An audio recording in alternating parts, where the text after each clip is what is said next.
Hello, I'm going to talk about creating deeds. We create deeds at two different stages in our process.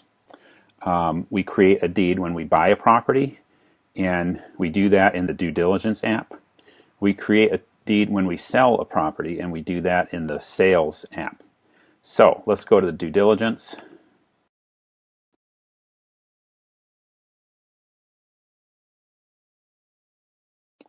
Okay, let's look at Holmes, Nona, Christine. Okay, we're still working on this one, but assuming we had completed due diligence and we decided to buy the property, we would simply click on Property Accepted, Closing Started, and that would create a deed via WebMerge. And WebMerge will deposit the deed in a folder in Dropbox, specifically the WebMerge Documents folder. Okay, so it will end up here as a Word document with kind of a generic title, and you will see it. The title will have today's date in it, so you will know that you just created that deed. Now, after you hit Property Accepted, Closing Started, notice over here in the Help in this area, oops, can't keep that open, in the Help text there, a lot of things happen when you hit the button, but we're just going to focus on the deed right now. So you hit that button, you check to confirm that the deed was indeed created in the WebMerge documents. It almost always works. Once in a while there's a hiccup, but generally it happens nearly instantaneously. You're going to rename the deed. So let's see, this one was, well, the deed naming format is simply the property name, generally the road the property is on. WD means warranty deed. All of my deeds are warranty deeds. And then this one was me to Forset, or it could be UL as in Unity Land to Forset, because this was a deed that I used to transfer title to someone. If we're transferring title to ourselves, then it would be Forset to UL. Now, at this stage in the due diligence stage of the process, we may not have specified a property name yet. We're using the seller name at this point, so we would look at the road name of the property. Yeah, down here where I say property name, that's the road name of the property. That becomes the property name once we purchase the property. From that point forward, that's how we will refer to it. So just use that in the title of the deed when you rename the document that was just created in the WebMerge Documents folder in Dropbox.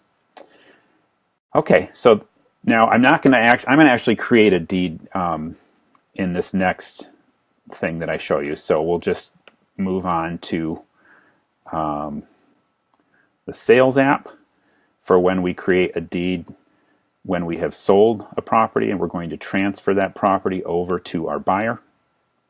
So I've created a test sale item here. So to create a deed on the sales side, we go to balance paid. We set the stage to balance paid. Okay. Now, after so I'll do that right away. Okay. And then let's go to confirm that was created in WebMerge. Yeah, see right here, that just got created. It has kind of a generic name there. That's the name of the file in WebMerge, and it has today's date, September 10th. So let's rename that. Test sale is the name of the property here. Warranty deed, UL to Smith. Okay, so that's how we're going to title that deed. Let's open it. Okay, this is what it looks like. Now we may make a couple adjustments here. I haven't formatted this document perfectly, so I like to straighten things out a little bit, get that this bullet point lined up with that bullet point. I won't do it now, but you'll do that. I'll create a space there where it belongs. I'll put a comma after drive. You know what how these addresses and names should be formatted, so just make everything so it's formatted nicely. There should be a legal description in there that will be populated. I did not have a legal description in my test item, so it didn't show up. Also, the county would have been populated here. Again, I'm using a blank item, so it didn't get in there. And finally, the tax parcel number would have been populated. So if you want, you can double check those things against the language in the item in Podio, but that's almost never an issue because it just draws whatever is in Podio ends up in this document.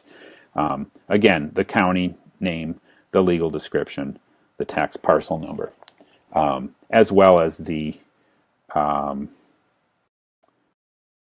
this information. This is the name of the buyer, name and address of the buyer. That will end up there and there. Now, it's important that the margins of the deed are correct, so I always go over here and knock that down a few clicks because the county recorder's office likes to have nice fat margins on both pages, so make sure that's not way up there or like something goofy like that. Yeah, so just make sure it's pushed down adequately and that there's plenty of margin here as well. And this area is usually fine the way it comes out, but just you need to have a nice wide margin around both pages. And once you have everything formatted correctly and you've got the margins correct, then you simply save that as a PDF file in the same WebMerge Documents folder. Boom. Okay. Now that PDF file, we might email that to, if we were preparing this deed to buy a property, we would email that to the seller, or we might print it out and hard copy mail it to the seller. We do it either way. Needless to say, when you're emailing a document, it should always be the PDF file, never the Word file. On the selling side, we would have this page signed and notarized. I, Scott Taylor, would have to do that. Sometimes I'll use a page from a previous deed and just stick that in here, and that's perfectly fine. That's legitimate. So we could do it either way. And then once we've got this signed and notarized, we would upload the deed to Simplifile, which we use to record deeds in the county recorder's office for whatever county the property is located in. I should have mentioned one other thing on the selling side with deeds. We always send a draft of the deed to the buyer so that they can review their name and their address information, and they can tell us whose name they want to have the property recorded in. And that is we don't suggest how they do that. That's legal advice. They tell us what they want, and whatever they tell us, that's what we do. They might want to put it in an LLC. They might want to put it in a trust. They might want to put it in their name and their spouse's name, whatever. That's up to them. They make that call, and we just do what they tell us, and then we record it. Okay, so, and then save. Okay, and then when you've completed the deed, go ahead and take the PDF and the Word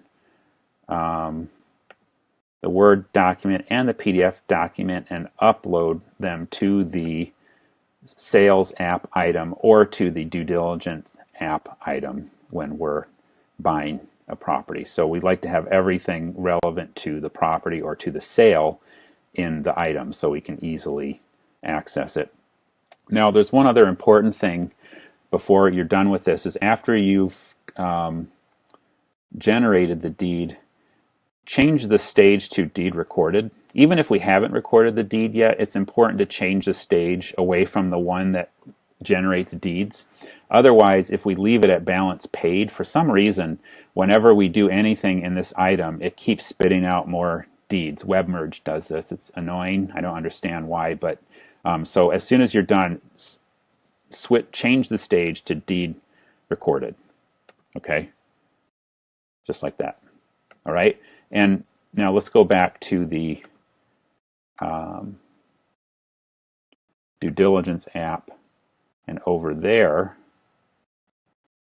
we need to do the same thing. I should have gone through this when I was in this app previously.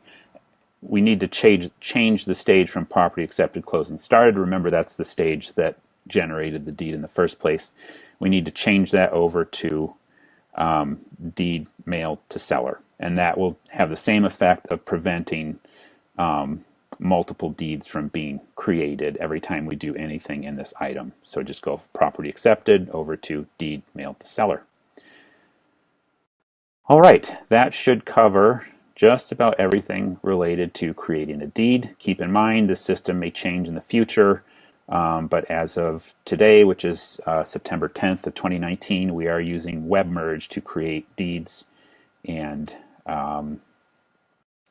those documents are going to the WebMerge documents folder once they are created by pushing a button in Podio. Excellent, thank you.